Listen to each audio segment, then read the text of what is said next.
बिस्मिल्लाहिर्रहमानिर्रहीम। अस्सलाम वालेकुम दोस्तों, कैसे हैं आप सब। मैं हूँ इजाज़ अंसारी आपकी खिदमत में और मेरे साथ हैं मारिया अंसारी। तो आई होप कि आप सब ठीक होंगे। तो चलिए शुरू करते हैं आज का वीडियो, भिंडी कैसे बनती है।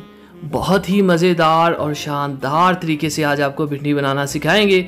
तो प्लीज़ वीडियो को एंड तक देखिएगा और अगर आप मेरे चैनल पे नए हैं तो प्लीज़ मेरे चैनल को सब्सक्राइब कीजिए। बिस्मिल्लाहिर्रहमानिर्रहीम। सबसे पहले हम कढ़ाई रखेंगे गैस के ऊपर और इसमें डालेंगे तकरीबन 1 पाव कुकिंग ऑयल, जिसमें हम अपनी भिंडियों को फ्राई करेंगे। ये देखें। और हमने क्या करना है, इनका जो ग्रीन कलर है ये ख़त्म करना है और जब इसके ऊपर लाइट सा ब्राउन शेड आ जाएगा तो समझ लीजिए हमारी भिंडी जो है वो फ्राई हो चुकी है और थोड़ा सा कुरकुरापन इसमें आ जाएगा। नॉर्मल आंच के ऊपर हम इसको फ्राई करेंगे। ये देखें, आहिस्ता से। बहुत ही लजीज और बहुत ही अच्छी बनती हैं भिंडियाँ। हमने 1 kg भिंडी ली है। तो ये देखें, भिंडी का जो ग्रीन कलर है वो कम होके लाइट ब्राउन शेड इसके ऊपर आ चुका है। अब हम इसको छान लेंगे इस तरह से, अच्छी तरह से कि इसका जो ऑयल है वो निकल जाए। अब हम इसको साइड पे टिश्यू पेपर के ऊपर रख देंगे ताकि ये थोड़ी सी कुरकुरी हो जाए। अब ये जो ऑयल है इसको हम निकाल लेंगे, लेकिन सारा नहीं निकालेंगे क्योंकि इसी में हमने जो है प्याज को पकाना है।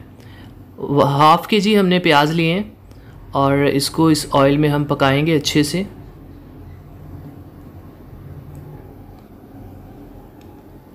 और ये देखें, इसमें लाइट सा ब्राउन शेड आ चुका है, मतलब ये काफ़ी हद तक पक चुके हैं। अब हम इसमें ऐड करेंगे 1 चम्मच लाल मिर्च पाउडर का और 1 चम्मच से थोड़ा सा कम नमक, और साथ ही हम इसमें डालेंगे, इसके साथ ही अब हमने इसमें डाल दिया है 1 चम्मच ज़ीरा पाउडर और ये 1/2 चम्मच कुटी लाल मिर्च का, और ये 1/2 चम्मच है इसमें सूखा धनिया पाउडर। तो यहाँ पे जो हमारे मसाले हैं वो कंप्लीट हो चुके हैं। अब हम प्याज को और मसालों को अच्छी तरह से भून लेंगे। तो अब इसमें थोड़ा सा ऑयल कम था, वो थोड़ा सा मैंने और डाल दिया है क्योंकि अब वो जो प्याज थे वो नीचे चिपकना शुरू हो गए थे। तो अब ये 1 पाव मेरे पास टमाटर थे वो इसमें डाल दिए हैं और यहाँ पे इसको हमने 1 से 2 मिनट के लिए पकाना है ताकि जो टमाटर का जूस है, पानी है, वो मसाले के अंदर अच्छी तरह से आ जाए। तो इसके साथ ही अब इसमें डाल देंगे हम भिंडी। ये देखिए। तो अब इसको हमने बहुत ही हल्के हाथों से इसको फ्राई करना है, इसको मिक्स करना है। और आप देख रहे हैं कि इसका माशाल्लाह कितना खूबसूरत कलर है। इस तरह से बहुत ही एहतियात के साथ आपने इसको हिलाना है ताकि ये भिंडी जो है ये टूटे ना।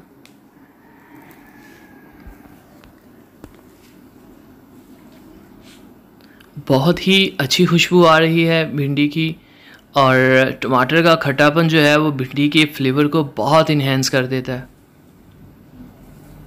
नॉर्मल सी आंच पे पकाएंगे स्लोली सा, और ये देखिए हर चीज़ का कलर जो है वो बिल्कुल नुमाया और सही से नज़र आ रहा है। बहुत ही हेल्दी डिश है और बहुत ही सेहत के लिए अच्छी है। इसको घर पे पकाएं और मज़े के साथ खाइए। ये तकरीबन हमारी जो रेसिपी है वो तैयार होने वाली है। हम इसको 4 से 5 मिनट इसी तरह से पकाएंगे हिलाते हुए। और यहाँ पे हमने टमाटरों को बहुत ज़्यादा नहीं पकाया, थोड़ा सा खड़ा रहने दिया है क्योंकि ये बिल्कुल एक सब्ज़ी के तौर पे यहाँ पे काम कर रहे हैं। थोड़ी सी लाल मिर्च और ऐड करेंगे क्योंकि मैंने टेस्ट किया और मुझे थोड़ी सी कम लगी। जब भी आपका खाना एंड पे पहुँच चुका हो तो आप खाने को एक दफ़ा ज़रूर टेस्ट किया करें। अगर नमक मिर्च या किसी चीज़ की कमी हो तो उसको आप ऐड कर सकें। तो ये देखिए, हमारा जो भिंडी का सालन है वो माशाल्लाह से तैयार हो चुका है, बहुत ही खूबसूरत और खुशबूदार। अब मैं आपको ये डिश आउट करके दिखाता हूँ कि इसकी लुक्स कैसी आती हैं। तो दिखने में तो माशाल्लाह बहुत ही खूबसूरत लग रहा है और आज काफ़ी मज़ा आने वाला है इसको खाने में। तो ये ऑलमोस्ट बल्कि कम्प्लीटली रेडी है।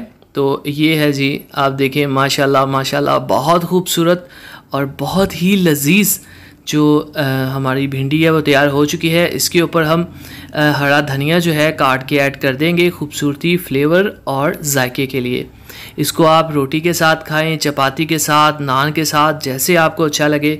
वीडियो पसंद आई हो तो लाइक कीजिए और चैनल को ज़रूर सब्सक्राइब कीजिए। नेक्स्ट वीडियो तक को इजाज़त दीजिए। तब तक के लिए अल्लाह हाफिज़।